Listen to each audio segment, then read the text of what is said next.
WhatsApp guys, welcome back to our channel. और आज की वीडियो में हम बात करने वाले हैं Peaky blinders season 3 episode number 3 के बारे में। इससे पहले के सभी सीजन्स एंड एपिसोड्स हम डिटेल में कवर कर चुके हैं। अगर आपने उन्हें अभी तक नहीं देखा है तो प्लेलिस्ट बन चुकी है, जाके एंजॉय कर सकते हैं। So without wasting awesome time any more, let's start the explanation of episode number 3। Episode की स्टार्टिंग में हम देखते हैं टॉमी को ग्रेस की एशेस के पास बैठे हुए। पूरी रात यहीं पे गुजारने के बाद सुबह वो अपने घर पे आता है। उसे देख के एडा पॉली को बताती है कि जब से ग्रेस की डेथ हुई है तब से हर रात को टॉमी वहाँ पे जाता है और सुबह होते ही चार्ल्स को देखने के लिए आ जाता है।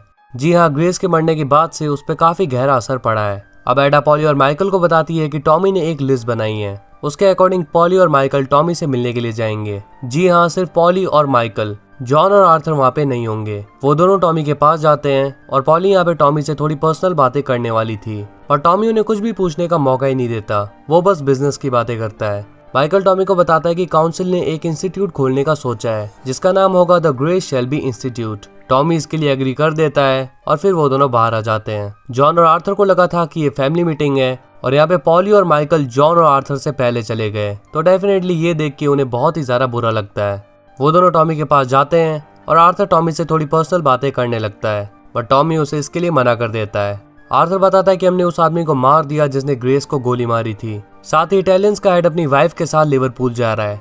टॉमी कहता है कि उसकी वाइफ को गोली मार देना और उसे मेरे पास पकड़ के ले आना। वो दोनों टॉमी को बताते हैं कि वो लेडी उनकी टीचर रह चुकी है एंड वो बहुत ही अच्छी लेडी है और टॉमी को इससे कोई फर्क नहीं पड़ता। टॉमी कहते हैं कि अगर वो अच्छी है तो ठीक है, वो हेवन में जाएंगी। जी हाँ, टॉमी का पूरा कैरेक्टर चेंज हो चुका है। टॉमी उन दोनों को एक लिस्ट देता है और कहता है कि इसके अकॉर्डिंग काम करना। अब जॉन को यहाँ पे बहुत ही ज्यादा गुस्सा आ जाता है और वो टॉमी से आर्ग्यूमेंट करने लगता है। उसका कहना है कि माइकल को हमसे पहले क्यों बुलाया गया।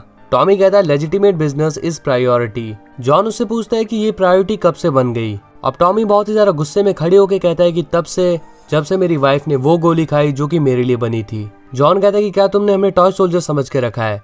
Do this John, do that John, kill your fucking teacher John. लेकिन एट द एंड उन्हें टॉमी के सामने घुटने टेक नहीं पड़ते हैं।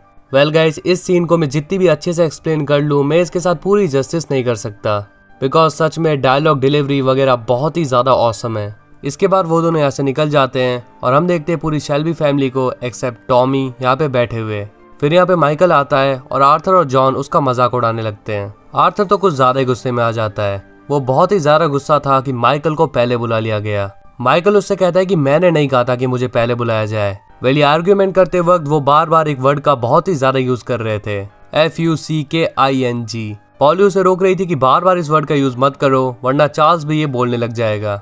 इतने में चार्ल्स भी ये वर्ड बोल देता है और पॉली बहुत ही ज्यादा गुस्सा हो जाती है उन दोनों पे। बिल्कुल गाइस, ये सीन बहुत ही ज्यादा फनी था। तभी यहाँ पे फिन आता है और सभी को बताता है कि टॉमी जॉनी डॉग के साथ चार्ल्स को लेकर निकल गया है। टॉमी उनके लिए एक लेटर छोड़ के गया होता है जिसमें लिखा होता है कि वो वेल जा रहा है 3 दिन के लिए। अब टॉमी जंगल में पहुंच जाता है और वो चार्ल्स से बात करने लगता है। वो कहता है कि तुम्हारी माँ मर चुकी है और वो वापस नहीं आने वाली, लेकिन हमारे दिल में वो हमेशा जिंदा रहेगी और जब तुम बड़े हो जाओगे तब उनके कपड़े, गहने सब कुछ वैसे के वैसे होंगे।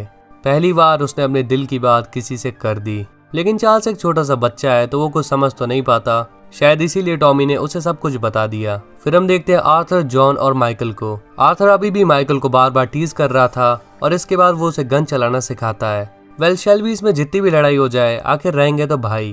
तभी यहाँ पे पॉली आती है और माइकल को अंदर जाने के लिए कहती है। माइकल अंदर जाने लगता है और थोड़ी देर बाद वापस आके कहता है कि मैं कोई बच्चा नहीं रह गया। जी हाँ, यही था आर्थर की संगत का असर। इसके बाद हम आर्थर और जॉन को देखते हैं जो कि लैनचेस्टर मोटर कंपनी में आए होते हैं और यहाँ पे उसी आदमी से मिलते हैं जिससे टॉमी ने वेयर हाउस की कीज ली थी। वो उसे एक लिस्ट देते हैं और कहते हैं कि यहाँ पे जितने भी नाम हैं उन सभी को काम से बाहर निकाल दो और बताए गए लोगों को काम पे रख लो। लेकिन वो उस पर ट्रस्ट नहीं कर सकते, साथ ही वो उनकी बात मानने से भी मना कर देता है। अब आर्थर उसके बच्चों का नाम बता देता है जो कि होता है ईथन और जॉन। अपनी फैमिली की सेफ्टी के लिए उसे ये काम करना पड़ता है। इसके बाद हम देखते हैं कि पॉली होती है मिस्टर ओलिवर के साथ। मिस्टर ओलिवर उसकी पेंटिंग बना रहे थे, तभी बातों बातों में पॉली थोड़ी सी इमोशनल हो जाती है। पॉली पूछती है कि तुम मेरी पेंटिंग क्यों कर रहे हो, क्या तुम अपने दोस्तों को ये बताना चाहते हो कि मैंने एक गैंगस्टर को पेंट किया। इस पे ओलिवर कहता है कि मेरे कोई दोस्त नहीं है, जब से मेरी मॉम की डेथ हुई तब से मैं बिल्कुल अकेला रहता हूँ। ये सुन के पॉली उसके लिए सॉरी फील करती है। फिर हम देखते हैं कि टॉमी उसी जंगल में खड़ा होता है। तभी यहाँ पे एक लेडी आती है जिसका नाम होता है मैडम बॉसवेल। ग्रेस ने जो सफायर पहना था वो उसे उस लेडी को देता है और कहता है कि मुझे बताओ कि क्या ये कर्स्ड है। बिकॉज तातियाना ने ये बात कही थी कि ये कर्स्ड है। वो लेडी कहती है क्या तुमने मुझे इसीलिए बुलाया है? अगर मैं बोलूंगी कि ये कर्स्ड है तो तुम ग्रेस की मौत के लिए गिल्टी फील नहीं करोगे, है ना? फाइनली वो लेडी बता देती है कि हाँ ये कर्स्ड है। फिर टॉमी और सफायर उसे ही देके यहाँ से निकल जाता है। अब बॉसवेल ने सच बोला या झूठ ये तो हम नहीं जानते, लेकिन हाँ ये जानने के बाद टॉमी बहुत ही अच्छा फील करता है बिकॉज अब उसके हिसाब से ये उसकी गलती नहीं थी जो कि असलियत में थी। इसके बाद हम देखते हैं वैसंदी और उसकी वाइफ को। जी हाँ गाइज, इसका नाम वैसंदी है। वो अपनी वाइफ के साथ अमेरिका जा रहा है, लेकिन तभी यहाँ पे उसे कुछ लोगों पे शक हो जाता है। वो पुलिस से सिक्योरिटी मांगता है, लेकिन पुलिस वाला भी पीकी ब्लाइंडर्स से मिला हुआ होता है, इसीलिए वो उसे आर्थर और जॉन के पास ले आता है। यहाँ पे वो लेडी आर्थर और जॉन से कहती है कि मैंने बचपन में तुम्हें पढ़ाया था, मैंने हमेशा तुम्हें बहुत ही अच्छी तरीके से ट्रीट किया, तुम प्लीज इन्हें कुछ भी मत करना। वैसे टॉमी का ऑर्डर थे कि इन्हें गोली मार के वैसंदी को उसके पास ले जाया जाए, लेकिन आर्थर और जॉन उन्हें शूट करने की हिम्मत नहीं जुटा पाते। उनकी टीचर के आंसू देखकर जॉन और आर्थर के आंसू भी आने लग जाते हैं। इससे हमें पता चलता है कि भले ये कितने भी इलीगल काम करते हो, बट दिल तो इनके पास भी है। अभी वैसंदी को सीधा टॉमी के पास ले जाते हैं और यहाँ पे टॉमी उसे मारने की पूरी तैयारी कर रहा होता है। वैसंदी इटालियन भाषा में प्रेयर करने लगता है और टॉमी उससे बहुत ही ज्यादा ब्रूटल बातें कर रहा होता है। वो कहता है पहले मैं तुम्हारी जीभ काटूंगा, फिर कान काटूंगा, फिर उंगलियां काटूंगा, फिर नीज काटूंगा। अब वो उसकी जीभ काटने वाला होता है, लेकिन जीभ काटने के बाद वो कुछ भी नहीं बोल पाएगा एंड टॉमी चाहता है कि वो उसे बताए कि ये सब उसने क्यों किया। टॉमी बहुत ही ज्यादा इमोशनल हो जाता है और इसके बाद वो कहता है कि मैं भूल गया था कि मैं कौन हूँ, मैं एक पीकी ब्लाइंडर हूँ, तो सबसे पहले मैं तुम्हारी आंख काटूंगा। इतने में आर्थर उसे शूट कर देता है। जी हाँ, आर्थर भी उसे इतना टॉर्चर होते हुए नहीं देख पाता। उसकी मौत के बाद टॉमी को सुकून मिलता है और वो चार्ल्स के साथ टाइम स्पेंड करता है। फिर वो एडा के पास आता है और कहता है कि मैंने तुम्हें कुछ काम दिए थे, क्या तुमने किए?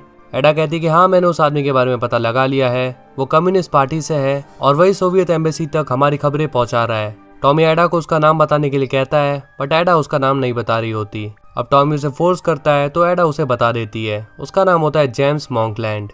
फिर हम देखते हैं कि जेम्स को पुलिस ने पकड़ लिया। Power of Tommy Shelby. फिर टॉमी जेम्स से मिलने जाता है और कहता है कि तुम आखिर ये सब क्यों कर रहे हो?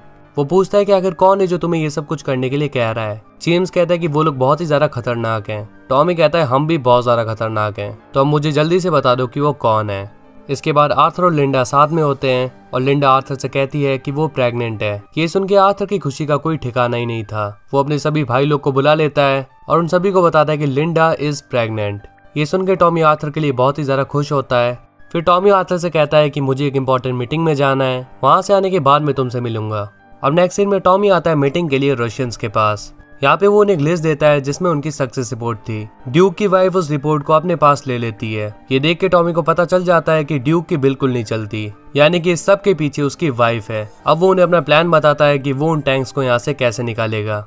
वो कहता है कि 21 तारीख को लैनचेस्टर के सभी वर्कर्स को वो काम से निकलवा देगा, जिससे कि दंगे हो जाएंगे और जो पुलिस वाले उनके कंट्रोल में नहीं है वो जाके ये सारी सिचुएशन संभाल रहे होंगे।